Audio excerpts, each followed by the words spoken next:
ओम गंग गणपते नमः। सिद्ध सदन मंगल करण श्री गणपत महाराज, प्रथम निमंत्रण आपको पूर्ण कीजिए गाज। किसी भी कामना की पूर्ति के लिए हमें किसी न किसी देवता की पूजा की जाती है। देखिए, गणेश प्रथम पूज्य देव होते हैं जिनकी सबसे पहले पूजा की जाती है। वैसे गणेश जी के पिता शिव और माता पार्वती कहे गए हैं। गणेश जी के दो पुत्र होते हैं, एक शुभ और एक लाभ। उनकी पत्नियों का नाम रिद्धि और सिद्धि कहा गया है।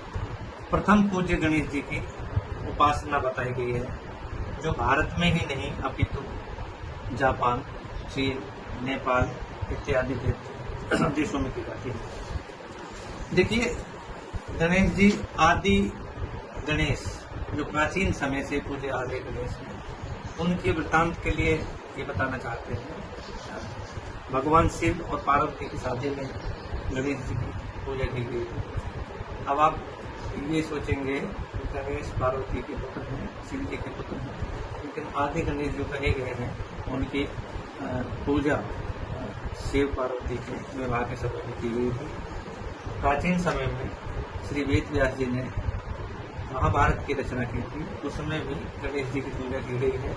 उसी तरह से रामचरितमानस की रचना तुलसीदास जी ने की थी। तुलसीदास जी ने भी रामचरितमानस लिखने से पहले गणेश वंदना की गई है। तो आदि गणेश हैं वो पहले से माने जाते हैं। हमें आदि गणेश की कल्पना एक पीली मिट्टी के दिल को गणेश जी बनाकर उस पर अलावा तिलक इत्यादि करके हमेशा पूजा की जाती है। गणेश पूजा में चतुर्थी, गणेश जी का जो जन्म है चतुर्थी को बताया गया है। तो हमेशा औरतें अपने सुहाग के लिए और पति की आयु के लिए, पुत्रों की आयु के लिए गणेश चतुर्थी का व्रत करते हैं। मुद्गल पुराण के अनुसार गणेश जी ओमकार, ओम ईश्वर का स्वरूप कहा गया है। इसमें गणेश जी को ओमकार कहा है। ज्योतिष के अनुसार देव, मनुष्य और राक्षस जो तीन गण होते हैं, इनके स्वामी भी गणेश कहे गए। गण प्लस ईश, गणेश जो ईशों के, ईश्वर के देवता हैं, प्रथम पूजित हैं, वो गणेश कहे गए हैं। देखिए, गणेश जी और कार्तिकेय जो है वो पहले दोनों भाई हैं। पहले शादी किसकी हो, गणेश की हो या कार्तिकेय की हो, या इनमें प्रथम पूज्य कौन हो, इस तरह का विवाद उत्पन्न हो गया था। तब शिव भगवान और पार्वती ने कहा तो इस पृथ्वी के चक्कर लगा देगा सबसे पहले, वो प्रथम पूजित माना जाएगा। तो गणेश जी को बुद्धि के दाता कहे गए हैं, ज्ञानी कहे गए हैं। तो गणेश जी ने अपने माता पिता का पूजन कर दिया और उनके साथ अकम्मा लगा दी और अपने आप को साबित किया कि वो बुद्धिमान है। तब से गणेश जी की पूजा होने लगी। देखिए, 8 वायु, 11 रुद्र और 12 आदित्य जो सूर्य के नाम कहे गए हैं, उस ऐसे भगवान देव गणेश को मैं बारंबार नमस्कार करता हूँ। ओम सिद्धि बुद्धि सहिताय महागणाधिपति नमः। रिद्धि और सिद्धि के सहित शुभ लाभ जिनके ऐसे बेटे हैं, मैं ऐसे भगवान गणेश जी को बारंबार नमस्कार करता हूँ। जो विघ्नों को दूर करने वाले होते हैं, जिन्हें विघ्न नायक कहा गया है, परम बुद्धिमान, शिव और पार्वती को आनंद प्रदान करने वाले, ऐसे भगवान गणेश जी को बार बार नमस्कार है।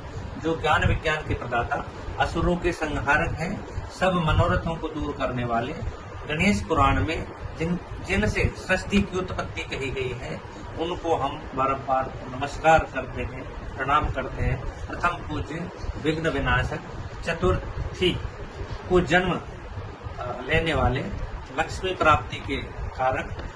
देखिए, हम दीपावली मनाते हैं, दीपावली में लक्ष्मी और गणेश की पूजा की जाती है। तो जैसे लक्ष्मी हमें धन प्रदान करती है, उसी तरह रिद्धि सिद्धि और शुभ लाभ प्रदान करने के लिए घर में खुशी के लिए गणेश की स्तुति पूजा की जाती है। जब अपन हवन करवाते हैं, कोई भी काम करते हैं, उस समय आह्वान किया जाता है कि गणेश जी और लक्ष्मी जी हमारे घर में निवास करें, अन्य देवता अपने अपने स्थानों पर चले जाएं। ये जो पवित्र धारण करके और और वेदों में वर्णित मंत्रों के द्वारा श्री गणेश जी का पूजन किया जाता है। मुख्यतः गणेश पूजन प्रातः काल सूर्य के समय किया जाता है और पूर्व की दिशा में मुख करके गणेश वंदना की जाती है। सबसे पहले चौकी, अक्षत, सुपारी, दुर्वा, पीली मिट्टी पे मोली बांधकर घी का दीपक जलाकर करना चाहिए। देखिए, गणेश जी की पूजा करने से पहले व्यक्ति को आचमन करना चाहिए। आचमन में वही अमृतम पश्चिमपि स्वाहा, अमृतम प्रधानमपि स्वाहा, ओम सत्यम यस्य श्रीमय श्री सीताम स्वाहा मंगल पाठ करना चाहिए। संकल्प लेना चाहिए कि मैं इस विधि से इस कार्य के लिए आपका आह्वान करता हूँ। संकल्प लेने के बाद देव प्रतिष्ठा और आसन उन्हें देना चाहिए। हरी दूब का आसन देना चाहिए और सिद्धि बुद्धि सहिताय श्री महादि गणाधिपति नमः ऐसा सोचकर उनके पैरों को धोएं, अर्घ दें, गंध दीप धूप से उसको दीप दिखाएं, आचमन करें, स्नान करवाएं, पंचामृत इत्यादि सभी दही, शक्कर, दत्त, मधु इत्यादि सभी वस्त्रों से उनका पूजन करें। वस्त्र उनको दे, पंचमेवा, गंध, अक्षत, पुष्पमाला आदि से गणेश जी का मनोकामना पूर्ति के लिए, आयु वृद्धि के लिए पूजन करना आवश्यक होता है। वक्रतुंड महाकाय सूर्यकोटि समप्रभ निर्विघ्नं कुरु मे देव सर्वकार्येषु सर्वदा। देखिए, एक दंत, गणेश जी को एक दंत कहा है। एक दंत की प्राचीन कथा है। भगवान परशुराम जी ने क्रोध में आके गणेश जी की एक दांत युद्ध हुआ था, दांत तोड़ दिए थे और गणेश जी की ओर से भगवान का भी महायुद्ध हुआ था जिसमें गणेश जी की गर्दन काटी गई थी। ये बहुत लोकल्पित कथाएं हैं, इनको जानना चाहिए। गणेश जी के जो नाम कहे गए हैं, वक्रतुंड, एक दंत, कृष्ण, गज, वक्त, लंबोदर, विकट, विनायक और राजेंद्र, धूम्रवर्ण, मालचंद्र, विनायक, एकादश गणाधिपति, 12 गजानन। सिद्धि प्राप्ति के लिए भगवान शिव के पुत्र, पुरुषों में महान ऐसे गणेश जी को मैं बारंबार प्रणाम करता हूँ, जो अनादि हैं, देवों के देव हैं, माता पार्वती जिनसे संतोष प्राप्त करती है। व्यक्ति को पुत्र प्राप्ति के लिए और सब कुछ प्राप्ति के लिए गणेश की पूजा करनी चाहिए।